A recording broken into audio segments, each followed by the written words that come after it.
Esa nublada tarde me encontraba corriendo en mi bicicleta por un sendero cerca de las afueras del pueblo.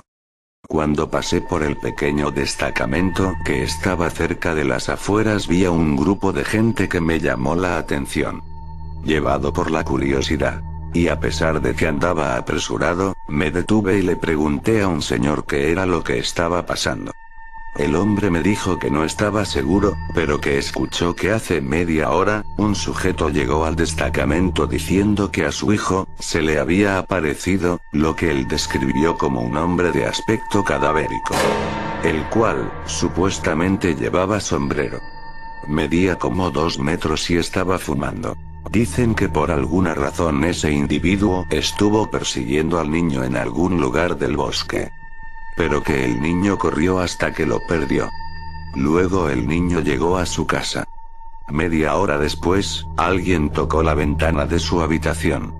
Cuando el niño abrió la ventana, era aquel espectro que lo había seguido hasta su casa. La verdad, me encontraba raro que la policía estuviera haciendo caso a una denuncia de tan poca importancia como esa.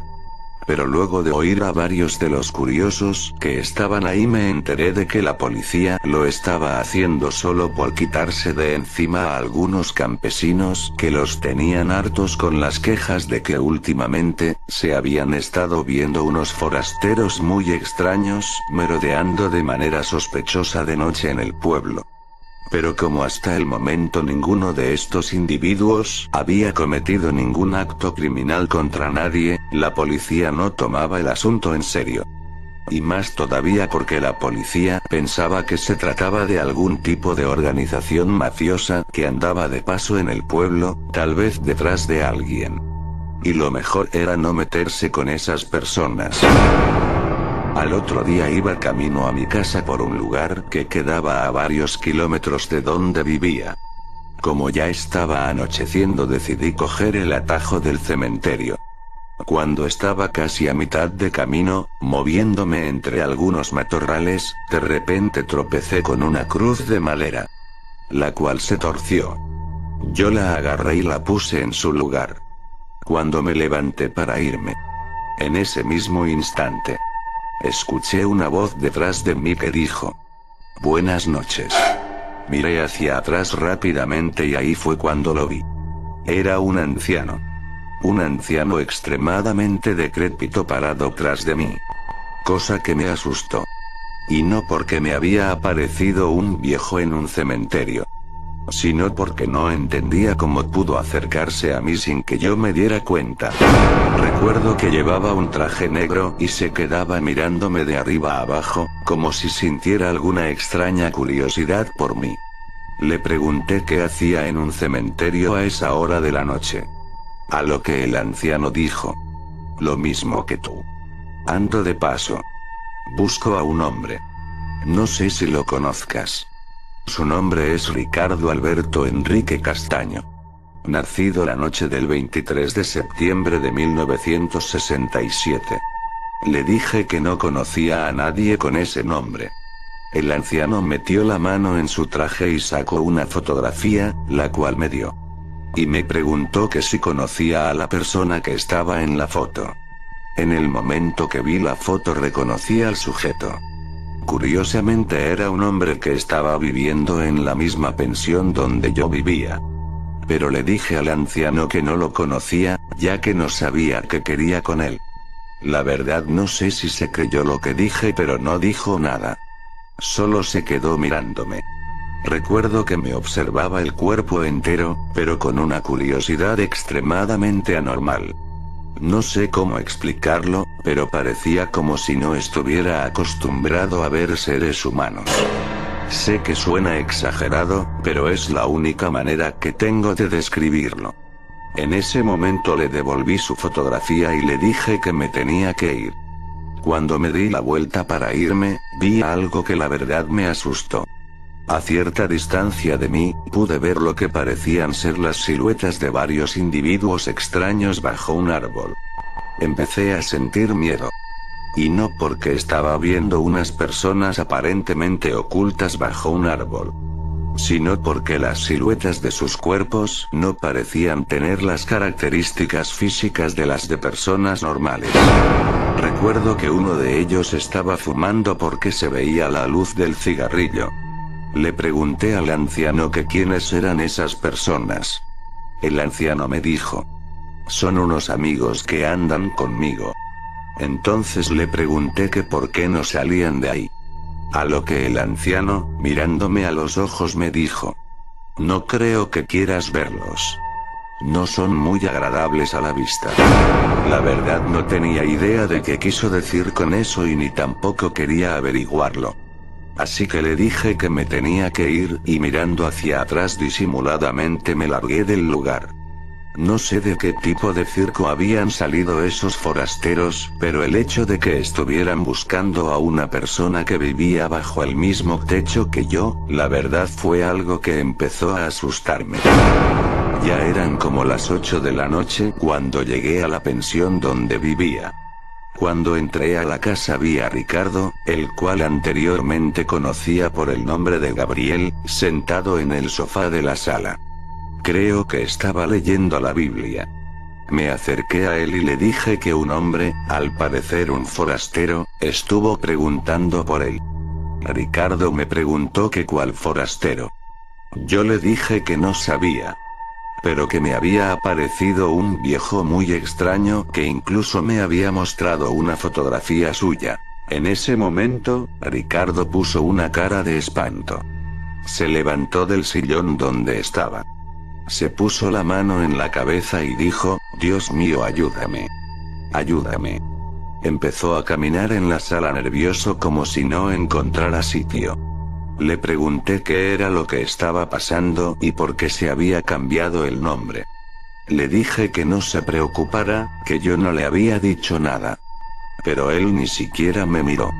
Lo que hizo fue acercarse a una ventana y ver disimuladamente hacia afuera, para luego irse a su habitación. Creo que no pasaron ni 5 minutos, cuando veo a Ricardo con una maleta y con su hija en brazos. Una niña de algunos 8 años que por alguna razón nunca sacaba de su habitación. Recuerdo que la llevaba cargada. Y no sé por qué, pero por alguna razón, la niña llevaba más de 10 crucifijos en el cuello. Recuerdo que Ricardo le estaba diciendo que la amaba, mientras la niña lo abrazaba y le preguntaba: papi, ¿qué es lo que pasa? ¿Por qué nos vamos? En ese momento Ricardo empezó a llorar y no le respondía. Solo seguía diciéndole que la amaba y le decía cosas como que era lo más lindo que ha tenido en la vida y que su papá siempre va a estar con ella y que no dejará que nada le pase. Le pregunté a Ricardo qué era lo que estaba pasando, pero él ni siquiera me miró. Metió una mano en su bolsillo y le pagó a la señora que cobraba el alquiler, creo que 30 veces más la cantidad que tenía que pagarle. Parecía como si por alguna razón tuviera tanto dinero que no encontraba qué hacer con él. Luego fue hacia la puerta, la abrió, echó un vistazo hacia la oscura calle, y con su maleta en la mano y su hija en la otra, salió corriendo sin mirar atrás. Esa misma noche, creo que eran ya como las 12:30.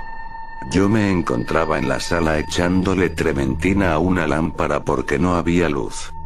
Cuando de repente alguien tocó la puerta.